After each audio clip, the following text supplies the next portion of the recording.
Welcome back, all of you wonderful people, as we head ourselves into Game 2 of this best of 3. OG taking on Planet World for the ESL 1 Katowice qualifiers, and, well, Game 1 was a disaster for Team World. OG, they pushed, they pressured, and the game was over within, 25-30 minutes, but it's a new draft, a new game, and Insania, joining me here, can start to take us through... Oh, I'm an idiot. I forgot to do this thing again where I didn't press the button, so I didn't get to see his pretty face. But there, Insania, the man with the knowledge and the eloquence to take us through the draft as we get ourselves into game. We were kind of expecting the Chen ban first out, the Tiny, the Naga follow, Omni, Tusk, and Ench removed by OG, but they still get their hands on that Shadow Shaman for Fly. It just feels like Team World have to do something different to try and match what OG brought in Game 1. Yeah, I think removing the Chen from the draft pool is a big thing. I was kind of speculating for myself whether they're going to remove the Rasta or the Chen. I know OG really likes this Shadow Shaman, and I feel like more than anyone else, I see Fly playing this hero all the time in competitive games. So they do first pick it. I'm not shocked at all. Clockwork is a great hero to deal with Shadow Shaman when he's in the safe lane, because you can so easily just come from Fog and grab him as he's trying to zone someone out. And because you have such a high base damage and your hero is so good at zoning heroes, you really want to utilize that. And because of that, you often put yourself out of position to be rotated on by a 4. And Clock is the best hero for doing that. So that's maybe one of the reasons for why they pick it. Winter Wyvern, I can't really say too much. I think this is a preference thing as a team that maybe like this hero.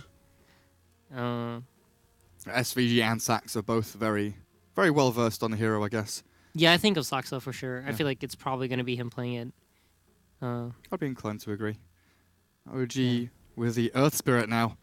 The GRX special. I do like that point you bring out. That Shadow Shaman does so often, he plays very far forward, right? Usually the line is drawn kind of at the creep wave in lanes for where you play forward or back, playing defensively or aggressively. And Rasta's just like, okay, you're an offlaner. I'm going to sit literally on the circle of your tier 1 tower aggro and just wait for you to come to me. Yeah. Such a good hero. But second phase of bans. Are there any core heroes that you would like Team World to remove that maybe they were scared of or should be scared of in this game? I feel like one of the advantages that OG has is that they just have such a deep hero pool. And I mean, if I was in this situation, I probably would have wanted to take out the Puck. I think Puck Earth Spirit can be fairly annoying to deal with. And I just find it hard. You have a Clockwork and you have Wyvern. Neither of these heroes really provide a real stun. So Puck is going to have a lot of freedom in the game to play the way he wants to. And you're very unlikely to pick Puck yourself against Rasta Earth Spirit, because it's the total opposite, right? Exactly. So for me, that would be a ban, but you never know what's going on in the team. I don't know what 3 heroes they're planning to pick yet. They probably have a pretty good idea of what they want, so maybe Puck isn't an issue. They seem to think Batrider is a bigger problem. This set of bans kind of justifying it depends a lot on what you're planning to pick next. Usually when I'm drafting, I have this idea of, okay, I'm going to open these 2 heroes and then we'll see what they do. And then you build an idea of, okay, with where I'm at right now, I want to go for something along these lines. These heroes are the ones I want to follow up with. And normally you can maybe counterpick a Bat with Jug or Nakes, but they probably don't want those heroes. So they're all right, let's get rid of the Bat so we can pick the heroes that we want to pick. It definitely, there's a few indicators you can kind of look at, right? Brew and Bat. Maybe you're thinking about, maybe a single core lineup where a Cyclone can ruin your team fight, or you're picking cores that don't buy BKB or Lincoln Sphere. So this kind of team fight control could really ruin you. Yeah. But it just removes chaos in team fights, right? That one kind of grab and kill, as Team World will take the Lone Druid themselves this time. The Wyvern Clock LD. Seems like an early Lone Druid pick for me. Yeah, one of the advantages of Lone is you can pretty much put him anywhere, right? And he wins most of the lane matchups. He doesn't really have any struggles in terms of that. And I guess this is a contested hero. Since OG picked it last game, they're afraid of giving it away. And they decided to just pick it up fairly early. I don't really think there's any obvious counters to Lone Druid. Quickfire would always say in Tuho that, Lone Druid's game is more about what the enemy supports are. If they're able to, make it hard for you, then it's not a good hero. But if there aren't any particularly good supports against him, he's totally fine. What those supports are, I have no idea. This is some Quickfire algorithm in his head where it's you ask him one game oh, does Rasta do anything against it? he's like, oh, Rasta's the best hero in the game. And then the next time he's like, no, Rasta stinks. So I personally don't know. I mean, it makes, in his head, it makes sense. Some neural pathways where it's like a plus pi divided by the square root of Exactly. q. And it's like, okay, well, okay, fair enough, I guess, Qualifier. Yeah. But when it comes to Lone Druid, I don't question him. He knows his stuff, so as far as Lone Druid goes, that's what I know about him. But yeah, I think this pick is going to be very defining for what OG wants to do here and how they want to approach this game. Dire team pick. Viper for OG. Oh boy. Straight out there in their second phase with the Viper, as I... I'm going to be honest, I have no idea why they just picked Viper. Just cause? 10 No clue. seconds remaining. I really don't. Maybe they... No Tail, what hero do you feel like 5 playing? seconds Viper. I don't think any player has ever said that, right? Gorg says that quite frequently, Oh, actually. really? Yeah, he quite enjoys playing Viper. Is he a pro player, though? Ooh, Hey. that's rough. He's Oh. playing this tournament, man. He's very skilled. He's way better than me. You're not saying he's a pro player, though. Oh, he's a pro player, sure. Yeah. What are the requirements to be a pro player? It's probably just getting paid. Is this what you do when you don't know why they're picking what they're doing? Yeah. You just start... Yeah, okay. I'm learning. Just turn Talk to about your something else. co-caster, Yeah. make eye contact, Talk about... start flaming people. Yeah. Just because you don't know better. Seems good. No, I don't know. This Viper is a question mark for me. Especially really when tell you. you think about Viper with his new Nether Toxin, you're thinking about breaking passives. But Right, there or like isn't anything. dominating a lane, maybe? Like, I just... I don't see, like, the idea. But obviously, they know. They are thinking, like, 3 levels deeper. They know what they're going to pick next, and they probably know Team World to some extent, like their hero pools and their players. I know Kaiser likes playing these Queen of Pains and Pucks mid, so maybe it's like a preemptive kind of thing, but I'm, again, just speculating here. Don't really know. Well, it's definitely going deep into the reserve time of Team World. 25 seconds remaining. They're baffled by the Viper pick themselves. Not quite sure what to pick into it. I guess, if we start kind of, expanding the thought process, DK would be a decent pick here for Team World, right? With the safe lane LD, mid lane DK, and then you have the Viper with the break to try and deal with that and win that lane. So Yeah. they're kind of removing options with the Viper pick that Team World would maybe have liked as they go for a Tide. One of Forev's real signature heroes, since the MVP days, honestly, playing Tide and Lone Druid every game. They've got both of the heroes here, but only one of them will be in his hands. OG, what is your response to this? What's your off-lane hero? I'm actually so amazed if this is why they picked Viper, because one of the big advantages of Tidehunter is how difficult it is to burst him due to his Kraken shell. But now with the new Nether Toxin, you just drop that thing on top of him and you can just kill him. He's stun locked the entire time because Oh, it doesn't yeah. trigger. So Shadow Shaman Hex as well. You can't dispel it with Kraken Shell. obviously, yeah. And if this is the idea behind the Viper, because Viper now makes total perfect sense. You put that Viper against Tidehunter 1v1, he's gonna do amazing in that lane. How did they know? I don't know if this is why or how, but this is some next level OG stuff. Fly is just the 4D chessing Team World here. Yeah, I mean, I think probably Mad has something to do with it too. Give him some credit. Yeah, very true. Yeah. So, I don't know, but I'm a bit shocked that they went for Tide. Because I feel like now Viper suddenly has multiple lanes in which he could be. You could put him safe lane, ignore that lane. I was thinking maybe the reason they picked this Viper is because they want to have killable lanes for the Earth Spirit and make sure that he can rotate around and really get stuff done, but it seems like they knew what Team World likes to draft with this Lone, Clock, and Wyvern, so Viper just made sense against that. And they go with Enigma, one of my personal favorite heroes. How do you feel, though, playing Enigma into potentially 3 cancels? 5 seconds So when I think of remaining. Enigma, I actually don't think people tend to put way too much emphasis on the black hole. The black hole is an added bonus to everything that this hero does. He has the option of denying a lot of creeps for whatever hero he's laning against, slow that hero down, and really prevent them from having a good game, kind of like the Lich factor, but at the same time providing a lot of push to the Eidolons. And a factor that people really don't think about is how much damage these Eidolons output if there's no seconds remaining. good clear for them. They really do a lot of damage over the time, the span of 30 seconds in which they're seconds alive. remaining. And a lot of times in teamfights, either people are not microing them and not using them, or when you see high-level players, they're really good about this, where they use the Eidolons to deal damage, and together with the stun and the Midnight Pulse, his like skill set, all of his spells are so good.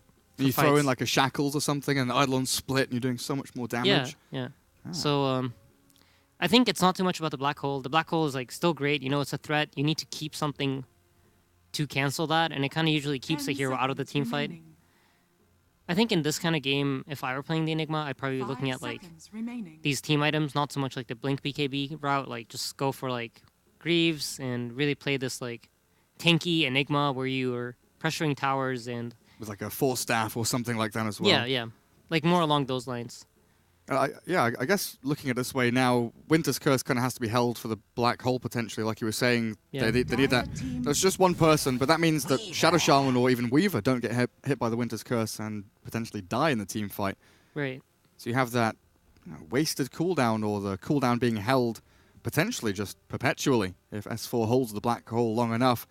But the Weaver comes out from OG, adds in a bit of 10 minus armor here seconds remaining. through that swarm. Should lane decently against the Tide with the help of Shadow Shaman. 5 seconds A remaining. slippery hero, definitely, and like you were mentioning last game, very good against the Lone Druid.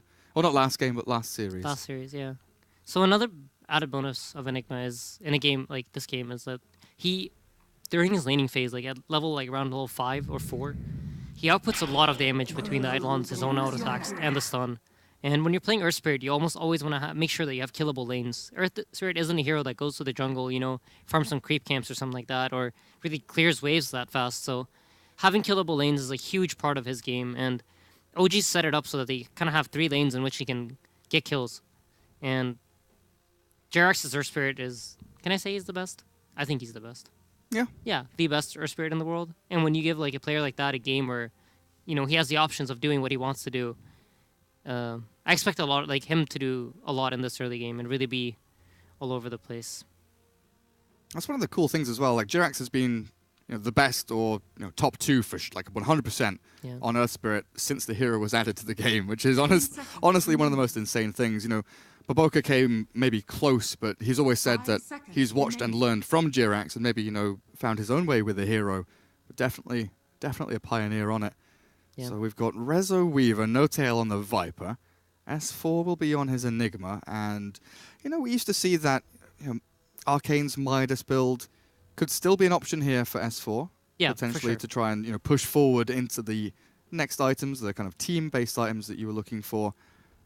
Yeah, I think ever since that talent was added, where he gets the 15% cooldown reduction, the Midas just like already was a good item on him, but now with that, it's like it just feels like this is the way you go every time. And So what's the other? Is it a GPM talent on the other side, or is that the yeah, next it's level? 120 GPM. 120 So GPM, yeah. me and Kezo had a lot of arguments about this, where I was like, the 120 GPM talent is not bad, because in some cases, you can just get it and just get to a refresher faster, and you use that to end the game.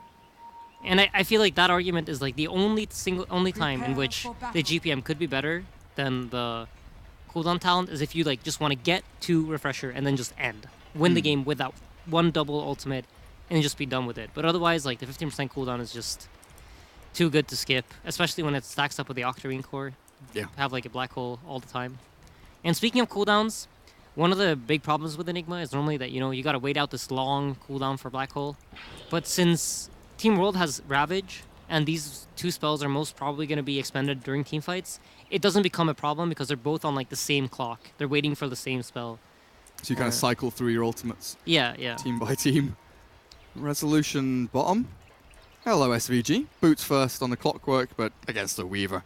Not really going to be able to do too much. Very, very early on also Kaiser gets a nice little web down mid. Observer ward early on the high ground though from OG to scout out the Broodmother and maybe make some action happen there as S4 and Jerax both lurk around and aim towards this northern bounty rune. It looks like we'll get the east-west split across the middle of the map, like we often see as the Dire contest. Down here with Forav watching out for Resolution. Could go for a Shikuchi play, but relatively risky if he doesn't get the job done, especially with Cogs from Clockwork. If they feel that Shikuchi go over them, Cog trap him in, and then there's really no escape from the Weaver. So smart play by Resolution, just backing away to keep himself safe. But they're setting up their lanes pretty standard, right? Enigma off lane has Bottle queued up. Don't think I've seen too much of that, but not an Enigma anyway, but I've definitely been seeing more and more off laners pick up Bottle to collect double bounty runes. and just keep themselves replenished. Yeah, I actually really like the idea of going bottle on Enigma. It's something that I like to do way back, and I haven't really thought about it just because of how good Soul Ring is, but ever since the boundary rune change, it makes a lot of sense. Something that's interesting, though, is he chose to deny one of the melee creeps. I don't know if he misclicked or if he knows something that I don't know.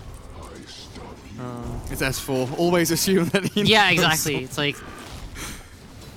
Yeah, I'm not sure. But this is a great lane for him. He's starting off really hot. Oh, he's getting sick denies in here as well, right? That range creep deny, very nice. And then, because they have this 1v1 of Lone Druid against Enigma, they've got Shadow Shaman again, sitting mid, denying, harassing, just being a general nuisance, while No-Tail sits on the enemy ramp, keeping Kaiser at bay. Team World, they're going aggro tri-lane with a Tide, Wyvern, and Clockwork down at bottom. Fair enough, you're keeping Resolution and Jirax potentially out of lane and out of kill power, as Rezo TPs about 1,000 range from his trees back to his tier 1 to get some of this experience. This pressure from Team World, is it working out for them? Is this worth it? Because Forever under this tower is taking a decent chunk of damage. I think this is one of the ways that you kind of like want to play against Enigma, because, and it's a similar thing when you're playing against Lich, right? With these heroes that deny creeps, they make so that you get so little experience from this lane, and just being able to leave someone 1 versus 1 in that lane allows for you to pressure somewhere else on the map really hard, instead of just trying to like deal with this hero that's sitting underneath his tower and last sitting and denying anyway. So I like this decision. I think it's a cool way to approach this Enigma offlane, or in general any hero that denies creeps. Well, you can tell that Ana is not a support hero. Misses out on the pull across. It really is super dodgy though, pulling like this large camp across into your creep wave. I think it's especially hard as Dire. It's a lot harder on Dire than the Radiant. Radiant, it's like 57, you do it, it's going to work out almost every time. But here it's like 53 1/3 or something. I'm not exactly sure on what the Dire timing is just harder. I mainly look at like where the creeps are and try to like adjust by that. Well, it does mean that S4 continues this very strong early laning stage, 8 and 9 so far, as mid lane Kaiser gone on, but they have the 2 supports behind them as No-Tail saved by the 2-man rolling boulder and smash in onto Kaiser with the Ether Shock there. At least No-Tail will die, and SVG Cog pushed back onto Fly, but Jirax isn't done. He's got another rolling boulder in 7. TP Scroll from SVG is available, but he's not using it just yet. Trying to draw the attention of Jirax across the map. Well, he's just such a sick player. He gets a stack. He gets a stack as he's moving around and trying to chase the Clockwork, rolling back to base. Very nicely done. The efficiency. Yeah. So prior to this play mid, OG they managed to, like, one of the big things when you're dual laning mid is you want to be able to keep that lane on your hill. And they were doing that so well, and that's why Kaiser's so underleveled here. And Saksa and Clockwork abuse the fact that the lane is so far back to just rotate back in and come from behind and kill them. What's Kaiser up to now? 4-0 on the Brood, yet to get the Soul Ring even. A very slow start here for the Brood Mother. But Fly's Shadow Shaman just continuing to sit mid, blocking up the creep waves as they come in towards this Viper, making sure that the Brood Mother doesn't have a natural opening in this lane just to control the equilibrium. But still Team World coming in with a number of heroes, Saksa and SVG, both ready to strike. If they can find a catch on No-Tail, it's a half HP Viper that could potentially die very quickly. The Splinter Blast forward, No-Tail now in trouble. Clockwork will swing in, but the Shackles to try and slow him down, cancelled by the Battery Assault, and he gets the double trap inside the cogs. Team World come out swinging, they get the Clockwork kill, but that's a nice little bonus there for the Broodmother to get the secondary one onto Fly. Yeah, big kills coming their way. They're managing to get these pickoffs in this lane that was going very, very poorly.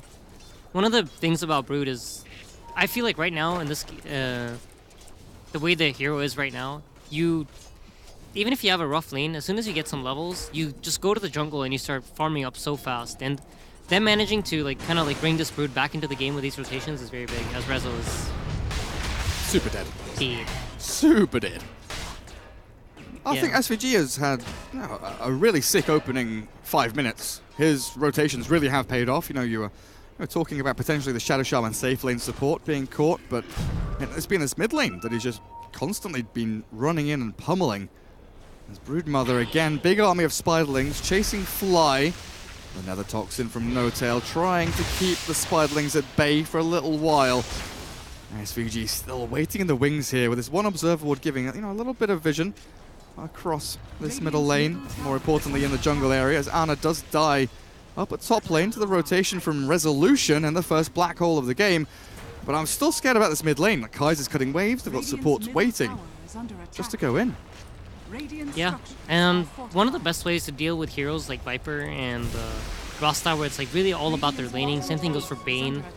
It's like these heroes like Broodmother and, you know, Nature's Prophet. Like heroes that just don't care how strong you are in lane. They just have these tools that allow you to do just what Kaiser's doing right now, which is dive him over and over again. These spiders just make the tower, don't care. We tank, there's a million of us, and they just do their thing. You hit the hero, we'll take the tower aggro. Jirax kicking Forever back into the creep wave, taking both bounty runes, and then TPing away. Sneaky little devil. Yeah, Ana rotates down bottom as well though, takes this tower out already, and middle lane, this tower is in a lot of trouble from just the presence of Brood. And this is honestly like, it looks a bit like the reverse now. It's Team World applying the pressure to OG, and they're forced to respond. This cold embrace, keeping SVG up and running, allowing the battery assault to come in. Look at Forev, he's run all the way from bottom lane in towards mid. S4 does not have Black Hole, and Forev out of mana right now for Ravage, but he's got the one charges to pop if he needs it. The trouble is, he is all alone here. Broodmother not able to get back into the battle. SVG super low, so Forev falls. Team World, oh god, they're so deep. SVG is dead to rights. Trapped inside the cogs himself as Resolution will clear up at least one of them for a bit of free money. Kaiser doesn't have a great way of escaping here though. He's got one web to go across to the east. He'll drop down south below the ramp, but dying there to S4 as we have a 4v4 in probably one of the most awkward spots I've seen in a long time. Tier 1s are still standing, and you've got a huge team fight happening under this one Radiant Observer ward.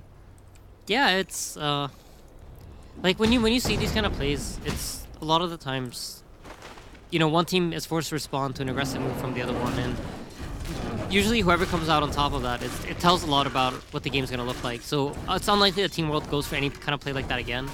It was understandable. They felt very strong with the Ravage and everything that they could do something like this, but here we go. They see that OG are split, and now they're going to go for the smoke to try to get this Viper that they feel is way too far out. And has no boots. And has no boots. He's going for Helm of the Dominator rush, it looks like there, for no tail. Scan, very sick. In on top of the Viper, and with SVG's rocket, they'll cancel his TP. And no tail very close to escaping there, if only he'd gone maybe a second earlier, but great play out from Team World, expending the Ravage maybe unnecessarily, but securing the kill, I guess, as Jirax is sitting behind them, goes in for a kill of his own. The Cold Embrace keeps SVG up and running though, and Jirax is like, nah. Cogs push, yeah, cancel the TP. SVG's got him. Jirax is going to have to make some sick plays to get out of here. 6-1 charges, roll up in a second, and he's going to get himself out. He doesn't have a TP though, but he's dragging them across the map, I guess. Yeah, he's making so much space, man. Let's see what he does. He actually kicks away the clock. Dodges the Winter Wyvern Splinter Blast, but yeah, no, the clock rockets too much. Just a little bit worried about Kaiser mid, being chased down by Rezo and Fly, but playing very well up on this ancient area. They're pinging this out now, saying, hey, Broodmother's very likely going to come and farm these big old golems. As for top, there's the Spirit Bear. Stunned up with a level 3 Malefice. No points in the Midnight Pulse just yet, but the Entangling Claws will arrive, and Ana Black Hold up. The Eidolons, you were talking about that damage, and look at them go, dropping Ana lower and lower. Resolution arriving with a Shikuchi forward. The Swarm will do the damage, and a Savage Roar too little too late. Ana not respecting the Eidolons, Insania. Yeah, combining with the Black Hole together, they bring him down to about half HP, and Lone Druid is like one of the tankier heroes in the game, so just goes to show, as No Tail's in a bit of trouble mid here. These spiders do so much damage. Oh, he sure is. And Kaiser with that medallion making short work of not just the Viper, but even Fly. Hexes up SVG, but this mid lane quickly becoming a train wreck as they will finally bring down the tier 1 with the spiderling army they have. Resolution in the meantime, what's he up to? Treads, Aquila, Diffusal Blade queued up. But OG, they feel, I don't know, a little bit out of sorts this game. Especially the laning stage, the first 10 minutes. not really going... Oh, I guess I'm comparing to a perfect game in the first one, right? Yeah. But they're looking towards this timing they're going to hit with a Blink Black Hole of Enigma. They'll get a Diffuser Blade on the Weaver. But I'm interested about Helm on Viper. It seemed Helm Dominator is just an item that it just feels so strong recently in games. Ever since people started buying it on Lycan, I think like people's eyes opened up for the item and they realized like, oh my god, this item's so good. And more and more heroes are just buying it. And again, it's like a kind of flavor of, it's kind of like drums, you know? Some I think probably Yapsor bought it on some hero, and then everyone was like, oh my god, this drum item. Drums Rubik, and you're like, oh my god, really? And then you just realize like, oh my god, this drums item exists, and it's really good. And then you start buying it on everything, so Viper definitely a hero where it makes a lot of sense. It gives you this attack speed aura, and I feel like one of Viper's problems has been like, you want to get some item that just gives you some stuff. Oh, that's a big play. Jirax in with a 3-man stun silence, magnetized, but S4 ravaged. Catches 2 on the eastern side as well as Fly cursed up next to No Tail. Not going to die just yet, but will have to back away. Forev still standing his ground, but look at Resolution go. He's waiting for Saxa, his former teammate, to come out of the cold embrace. Chases Forev down, and OG come out of that even without Black Hole. With a nice team fight win. No Tail surviving, even with the lone Druid Bear chasing him down. Ana, he's super low. Resolution's in with a triple kill. Huge fight coming out for OG. My eyes are just stuck on Jirax there. I don't know how much damage he did in that fight, but that was ridiculous. It felt like he was doing so much. About 2,000. Was it the most on his team? Yeah, it was. Like by a good 20-30%, yeah. Yeah, just the magnetized damage coming out of that fight was just so massive. Just beautifully played by him, and Resolution does exactly what he needs to do as a Weaver. Come and pick off those low HP heroes, like allow Jirax to bring heroes down, see who's dropping low, and then just come in there and go finish him off. Mine? Get the gold. Yeah. Mine? Get the gold on the credit. Very good. And now, Rezo, how far until Diffuser Blade? About 100 gold. Really not far at all. And that's a team fight win without Black Hole. So you're looking now in 2 seconds. S4's like, right, I'm ready now, guys. Can we go fight again? Are we ready to go? Let's push top lane. I've got Eidolons going. We'll pressure towards the tier 3. Come back through the Star Jungle. Look for the tier 1 mid. More likely than not, ward on your way through as well. Get some nice little bits of vision down, which they already have towards these dire ancients. And Team World having none of it. They know there's no objectives for OG to take up there, so they come in onto No Tail instead with a hook shot and Spiderlings. A very quick and easy kill. So I feel Team World played that scenario pretty perfectly. Yeah, they understand that there isn't really much for OG to do up here. They have the support set up by Sox, I think, that is scouting pretty much everything. And they just realize that, you know what, we don't need to be here. Actually, no, yeah, it is, yeah. We don't need to deal with this, so... I didn't think they'd be able to break high ground. I didn't think there was an objective for them to take. But OG say, cool, you've killed our Viper mid, you've expended your hook shot. You don't have Ravage yet, so we'll plop our Serpent wards on your high ground, and your tier 3 down to 300 HP already. Only 13 minutes in, that primary push. Working out absolute wonders for them. As Rezo continues to farm and push out bot lane. Team World feels like they would like to do something with Ravage, but right now they're kind of set back, having to keep these waves shoved.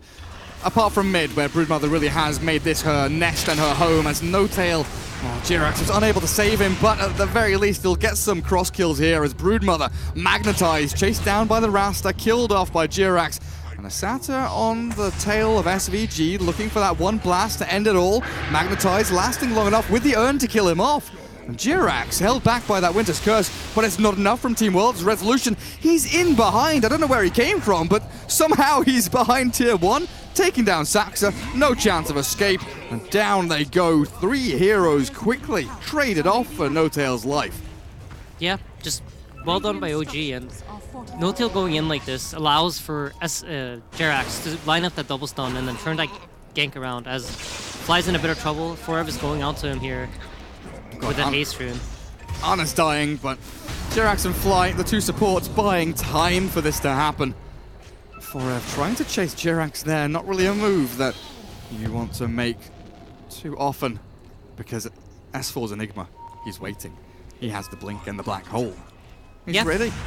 He decided to go for the blink dagger here, something I didn't really expect from him, but I think because he has such a good game, he wants to give that added threat maybe not necessarily like expecting to get the hugest black holes off, but just the map presence that, you know, there's an Enigma with black hole that is not showing. He could be anywhere on the map trying to set up a pickoff. Or just for team fights, you know, making sure that people are constantly thinking about their positioning. Having that blink just adds that to like the fear factor. So I think that's probably a big part. He feels like he's ahead. He doesn't need to go for anything else. I'm very curious to see what he does decide to go for now. If he goes for the BKB, I think it's going to be very telling of like how they're looking to play the rest of the game. Then it's going to be a lot about like baiting and making sure this Enigma, like going for the Winter's, like trying to go on a Winter Wyvern and then make sure Clock uses his hookshot and then pop that Enigma black hole. Oh, Jirax, no, are you really doing this? A 3-man stun, but he gets away. He blinks out. He doesn't want to commit. Oh, that was so close. I felt the tingles. Got the goosebumps. It nearly happened. Jirax, a fraction of a second too early. Very nearly getting in there to steal the kill and the Aegis. But yeah, I like what you're saying about that kind of, you know, maybe even just no-tail, you know, running towards a target, trying to bait a curse or a hook shot, just so your S4 Enigma can have a nicer time. Good kickback from Jirax. Gets SVG's Clockwork out of the way, but Winter's Curse has allowed him to blink out, even with that negative earn on him. Jirax is out of there.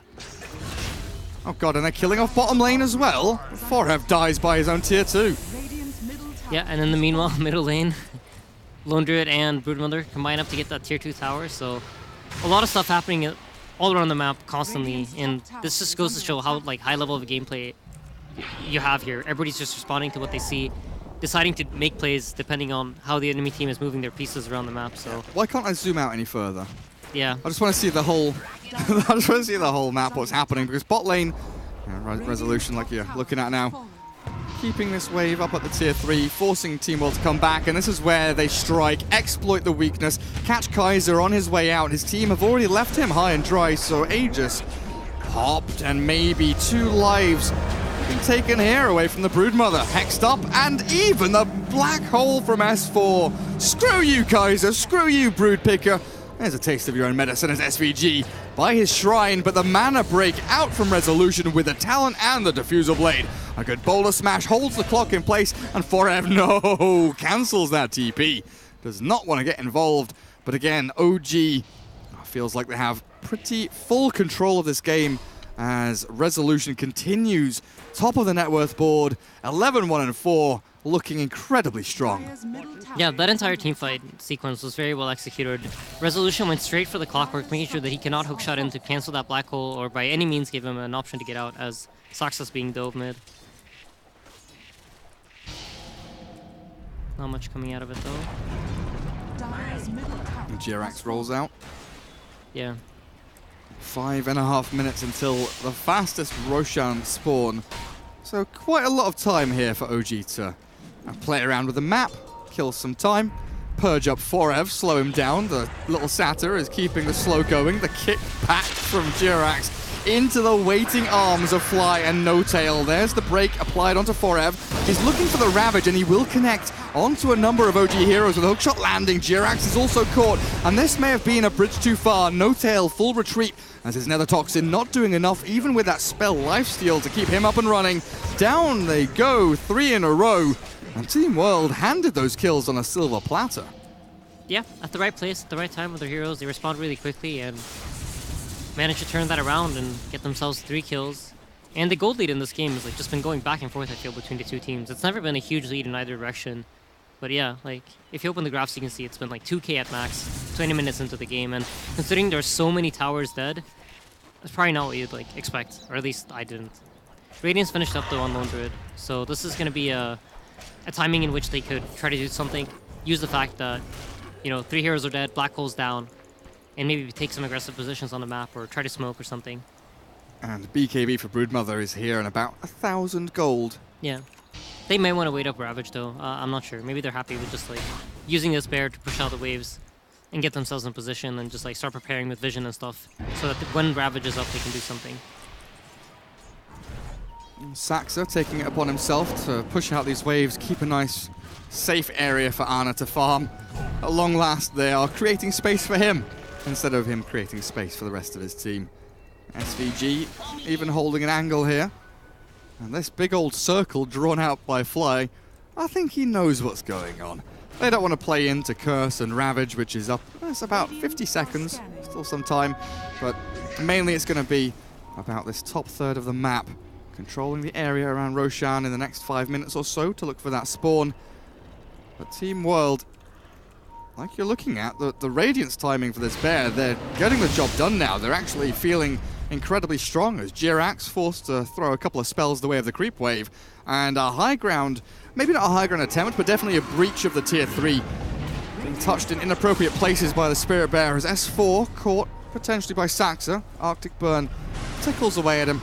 Yeah, but I think OG are actually very happy with this because they got their Shadow Shaman up in the top lane, and if you remember, they dropped the tower down to like 20%, so they're most likely going to finish it off here. There is a glyph, but it feels pretty bad wasting it here on a tier 3 that's likely dead anyway. Yeah.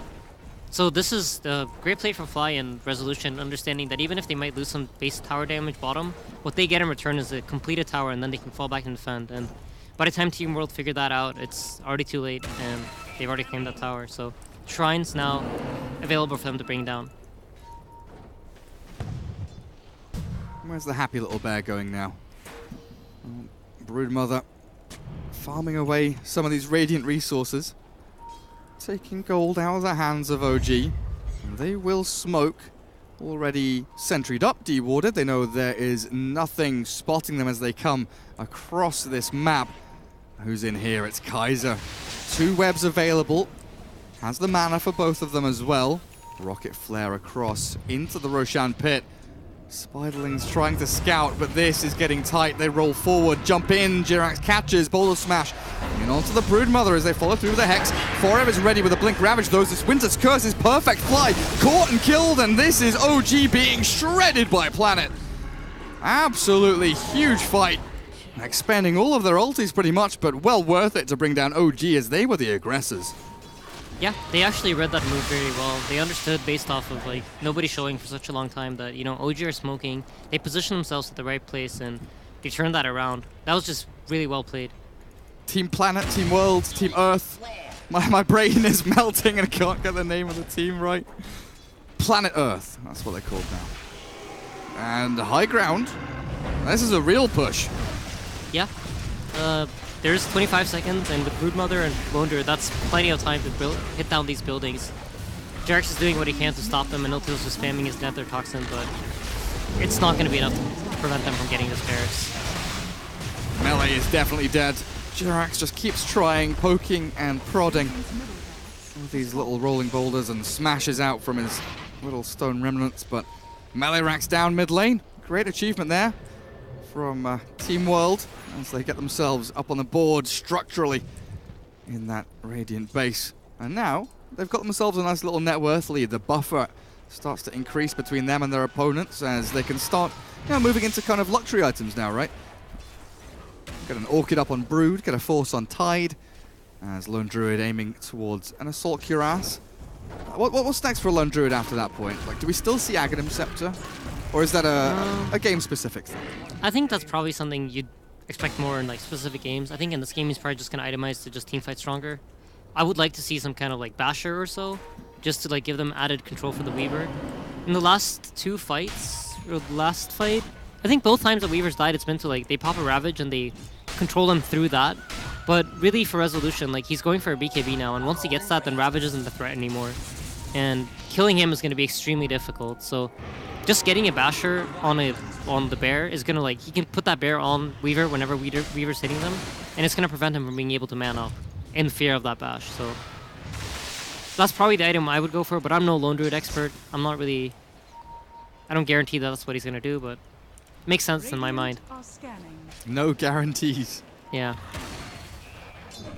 Well, we'll see what Anna decides to head towards as Roshan 1 minute 30 until the big man is up.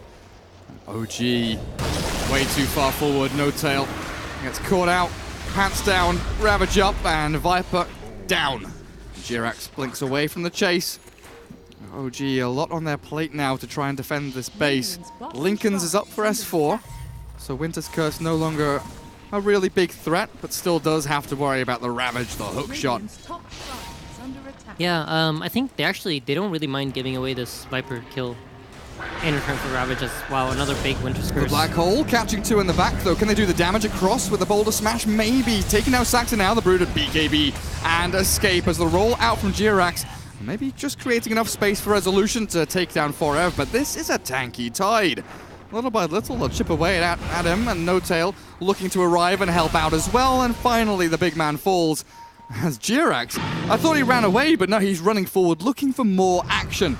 Maybe trying to catch the Kaiser Brood without that BKB. She's very, very open to dying, and Jirax seems to know where she's hiding. Silence, but the smash misses. S4, Midnight Pulse into the roll, and they found the Brood! All through Jirax's perseverance as Resolution chasing into this dire base, pops his BKB, and aims for some racks for OG. Yeah, and here, a lot of the times, wards give you this... You only think about what the wards are showing you, but wards also tell you a lot of things about what's... by not showing anything at all. And if you look at the Radiant wards, they actually have one ward covering the top lane, and they have one covering like every other pathway from the dire jungle towards their base. And Jirax didn't see anyone pass through these wards, so he knew that Broodmother was hiding somewhere around this jungle area. And just using his amazing game sense, he figures out like the most logical place for him to be and just heads up there and kills him. That's a sick point though, right? Like, there is this kind of line that the Brood had to cross. Yeah, so they knew the Brood ran into the jungle, nice. right? But didn't show on either of these two wards, so... that Where means could she be? Yeah, exactly. Really just like heads up play from Jirax using not what he does see, but what he doesn't see. Super intelligent plays, and then opens up Roshan for the Magus, grabbed by Resolution. As S4, 48 seconds until Black Hole is ready.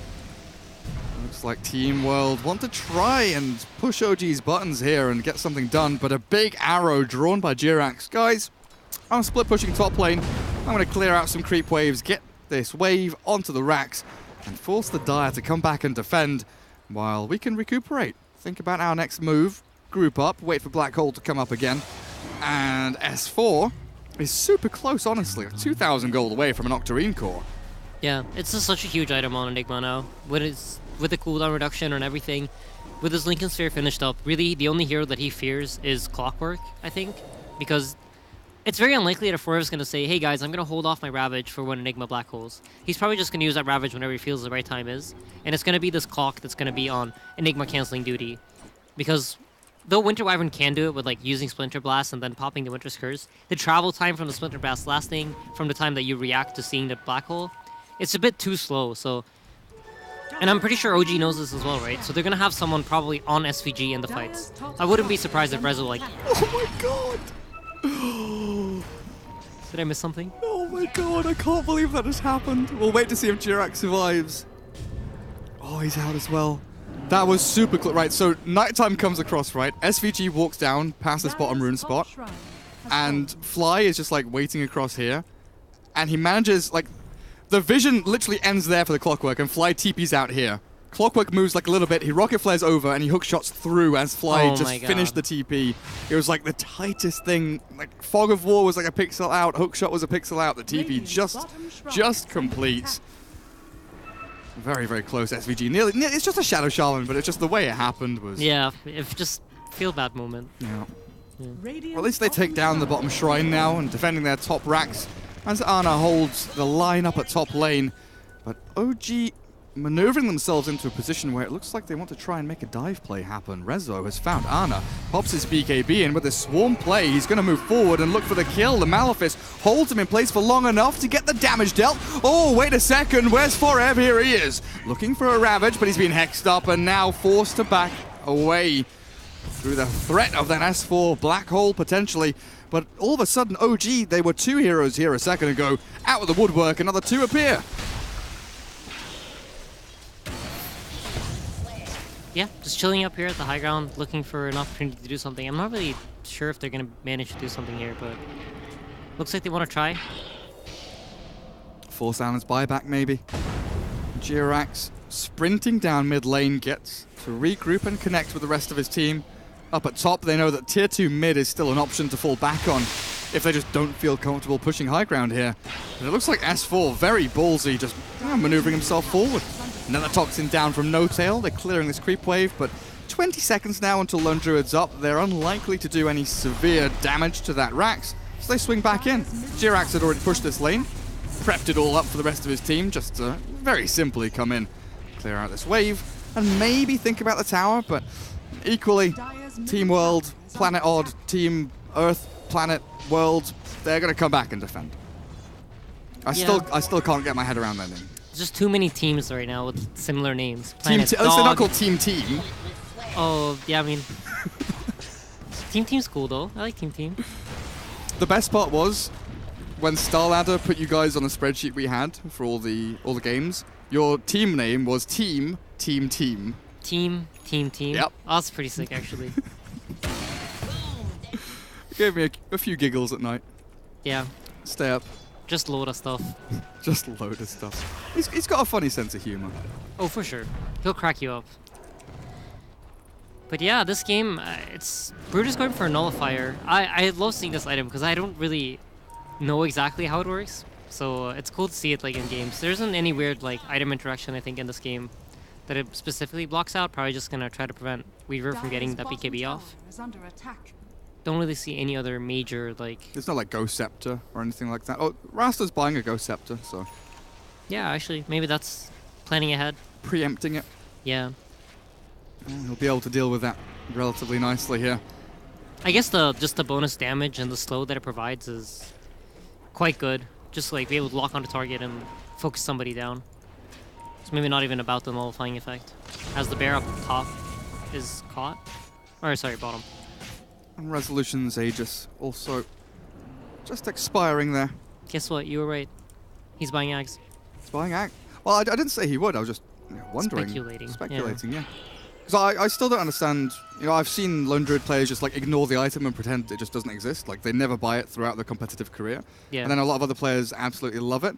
I think more recently the consensus has been that Lone Druid Ags is super broken.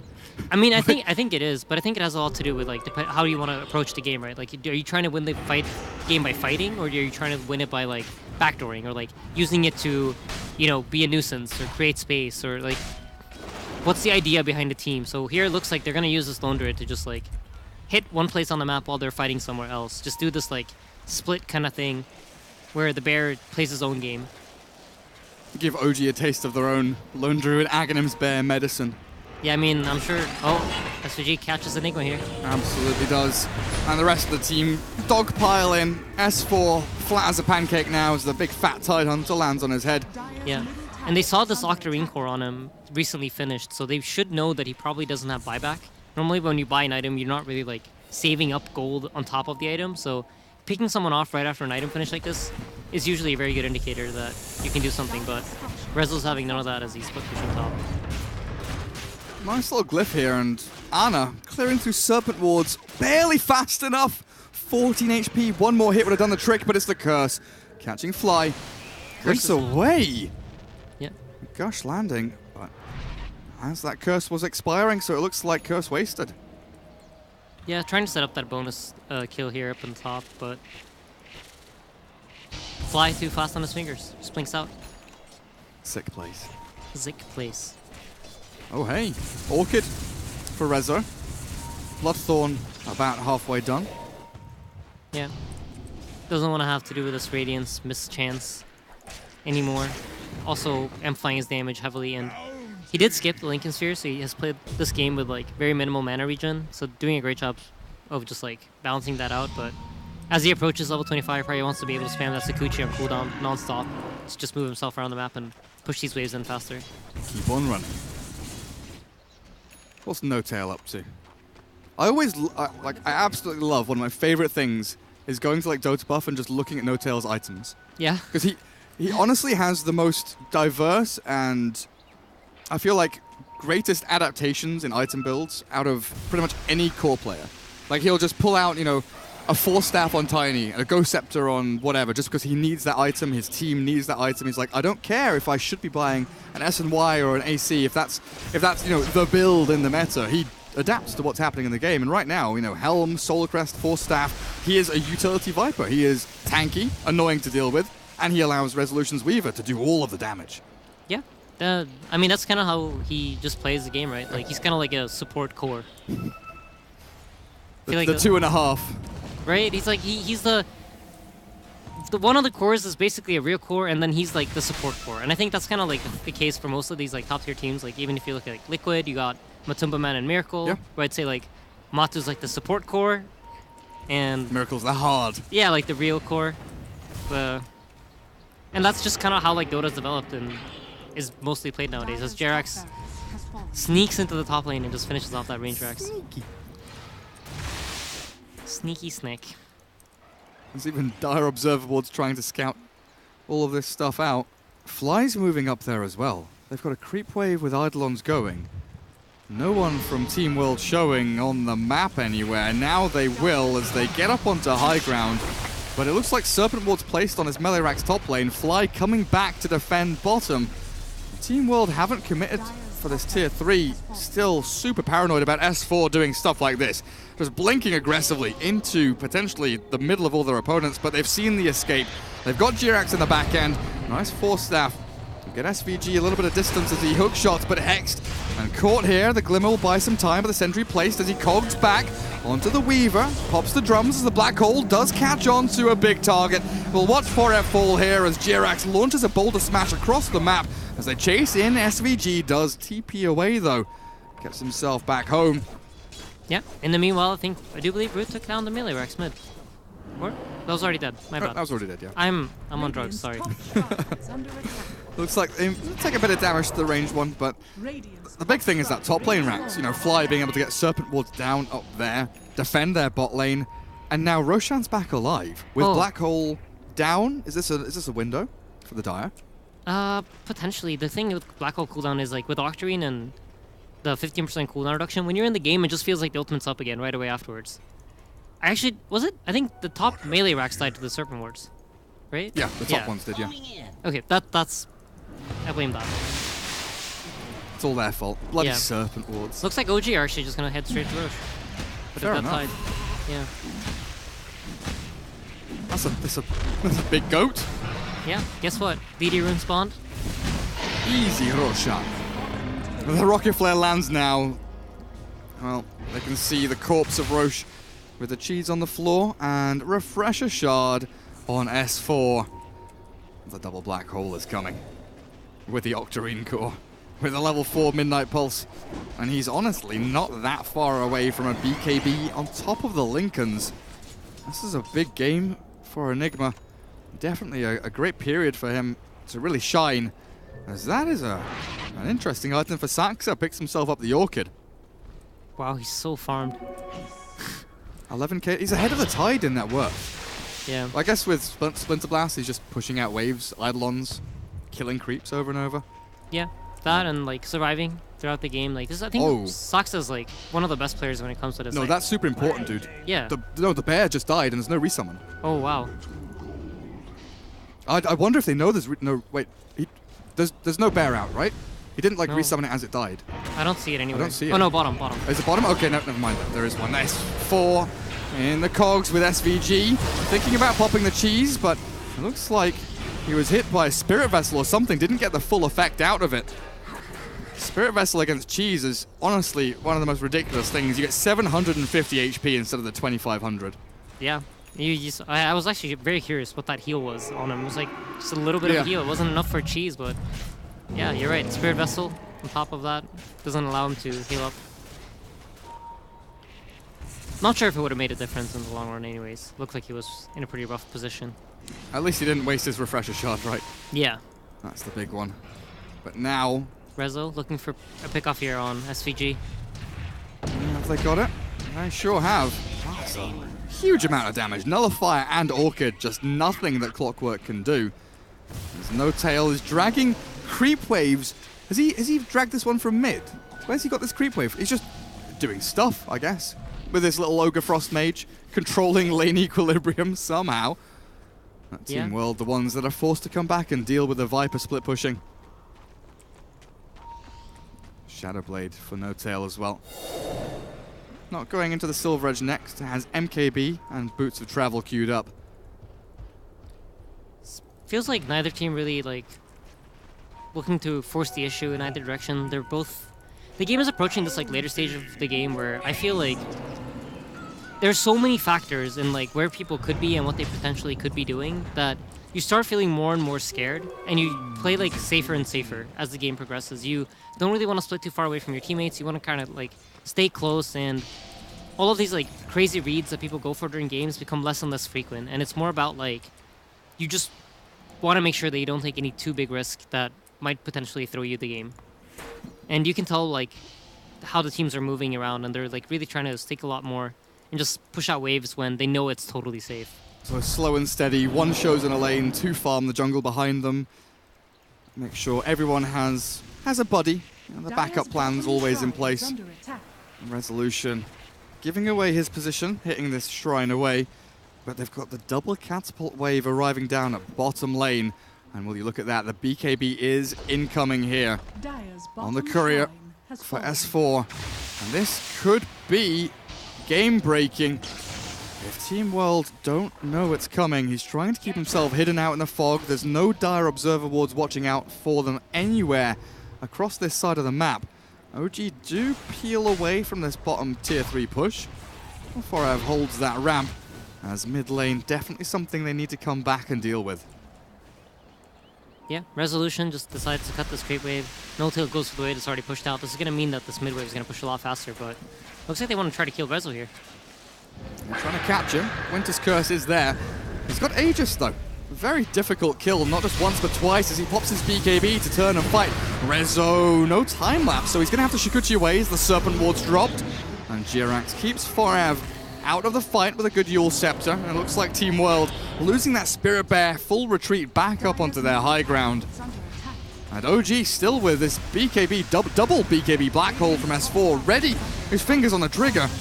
And you've got to wonder now, with Curse down, Ravage the only real thing here that can potentially deal with OG. The hookshot has to be held for one of these black holes. SVG really has to be so careful with what he does with his spells.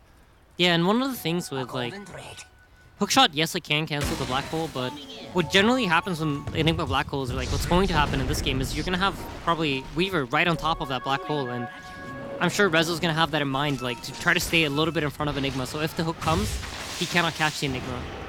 So it's not like a reliable Enigma cancel. Like, for sure. You don't want to, you don't want to have bet your game on like this hook managing to connect on him, and especially if you're the defenders with like your back against the wall, right? Right. Because we'll come back to this in a second. Because a big Ravage from Forev starts things off. Sacks are nearly dead. The Magnetize reset.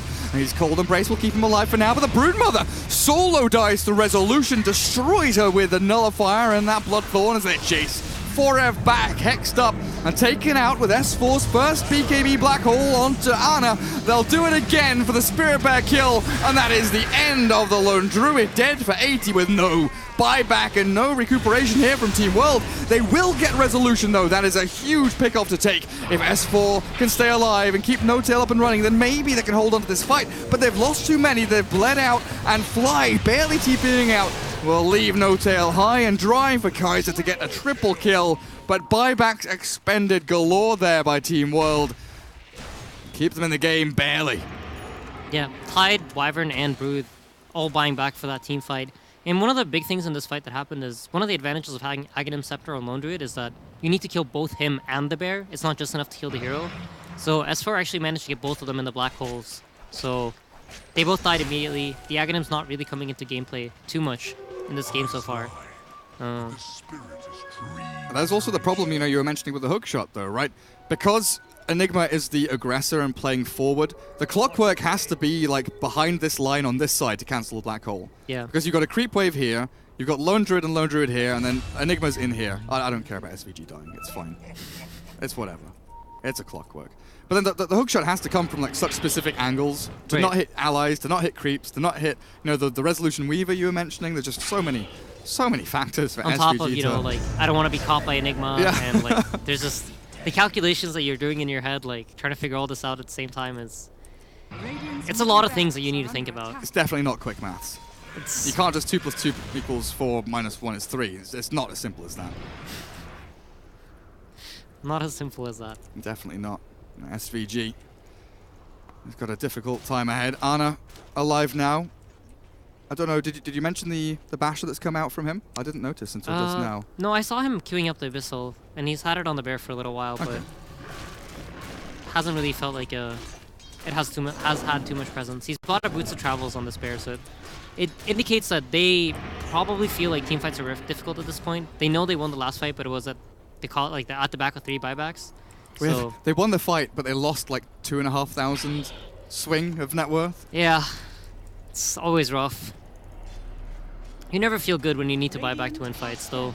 To be fair, they didn't really get much out of the Ravage, so maybe they feel like, yeah, if we Ravage better, like we Ravage at a time where our core's already in the fight, it could be different. Well, if this bear dies, which it does, it is dead for 45 seconds. Roshan up in 2.5 minutes, so there's a long, long grace period here for Team World to think about resetting.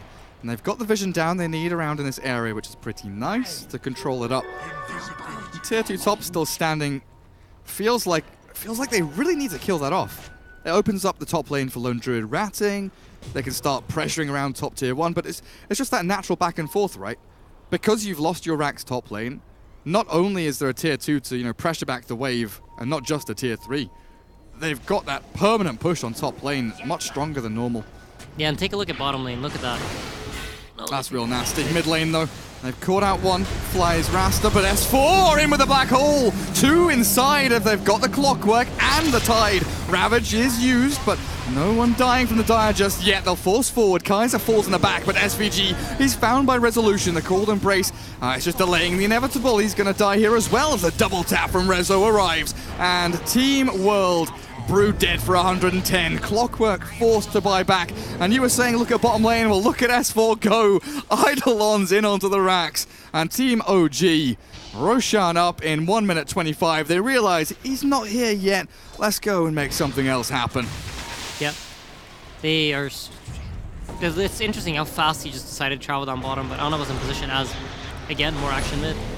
Silence. S4 BKBs. Doesn't have anything really to throw into the mix here. And this entangle from Ana, holding him in place with a hook shot from SVG catching, but a force staff. Sick double one from OG, keeps S4 at arm's reach, and they've killed Saxit in the back. So much commitment here from Team World to try and kill that one. Enigma is going to lose them so much more. Ana chased down by Rezo. BKB's up, and the Savage Roar does absolutely nothing. SVG's buyback into dieback as he's just obliterated. Where did he go? This Weaver, man. Where's the clockwork? Oh, yeah, I think S4's thinking the same thing I'm doing. The clockwork just dies. Yeah, game's looking rough now, dude. No buybacks, a lot of heroes dead. It was a beautiful black hole that S4 used over at the Roche pit. He delayed all of the spells that they could use to save out this Broodmother, and his team totally ignored the black hole and just killed the other heroes while they were stunned. Look at this army of Eidolons, man. Dire's middle barracks. So many Eidolons. Tier 4s getting pressured. S4 thinks it's a bit better to do some damage to the range ranks, but it looks like they've got the tower regardless. And GG's called. They've got no buybacks. So the throne's going to die with the catapults coming in, so Team World tap out. OG 2-0 sweep in the series, but definitely more of a fight there in Game 2 from Team World. It was very even for the majority of the game. What was the big turning point, though, if there was one, for OG to come back in? I felt like in comparison to like the previous series today, Team World, what they managed to do very well in this game was they managed to match the whole like farming game, like the pressure that OG applied in the early game. They always were in positions to respawn and get towers in return, and that's what made the game so even for so long. But then when it really came down to like the big fights and the big moments, I just felt like OG felt like, the more experienced team. They had played these situations out and they knew how to find each other better. And I think S4 really had like a great performance. Like you said, it's not an easy game to play this like Enigma. There's a lot of cancels. They really are. And he still managed to really make that black hole a huge threat. And whereas I think something that I noticed about OG in this game is, whereas you normally see like this, they really play S4 as a game winner and let No-Tail just take it, He's the guy just making space, and S4 uses that to farm up these items and really just deliver it as well. So those kind of snap decisions, the fight swinging or game swinging moments that S4 is so good at. Yeah. And we could maybe look at the Lone Druid and wonder, think about how well he farmed, how many items he got. The Radiance timing was reasonably good, even with that, lane pressure he was up against. But I didn't feel like Anna was able to do what Lone Druid wants to do in this game. You know, sure, he got the Aghanim Scepter, but Tier 2 was still top. The couple of pushes they did succeed in was that 5-man, get 2 pick-offs on a couple of supports, and then shove in onto high ground, and then the buildings just die. That's just like a, A move into base. Sick, we did it. Yeah. But outside of that, there wasn't that kind of, there was no kind of pull and push from the Lone Druid where you kind of feel the need to come back and deal with the bear. But maybe that's just the fact OG was so good at killing the bear. Yeah. Over and over again. I think they were really on top of it. Like, they would travel around with Enigma, and Weaver already is, like, amazing at killing this bear. And Enigma's Midnight Pulse with a stun and Eidolons. If there's another hero there, that's most probably a dead bear. So I'm not sure how much it is, like, Ana not playing it well, but maybe it's, like, more so that OG yeah, they played it really well. Yeah, I'm inclined to agree. Kind of thinking back on OG did very well to deal with the bear, but that's it from us today. Europe is done for the day. We'll be back tomorrow with some more games, but for now, we are going to leave you as NA will be coming up in a couple of hours, I believe in 4 hours, 2 a.m. CET. No, I've lied, because they're starting early today. 1 a.m. CET is when NA will begin, so for now, goodbye, and see you guys tomorrow.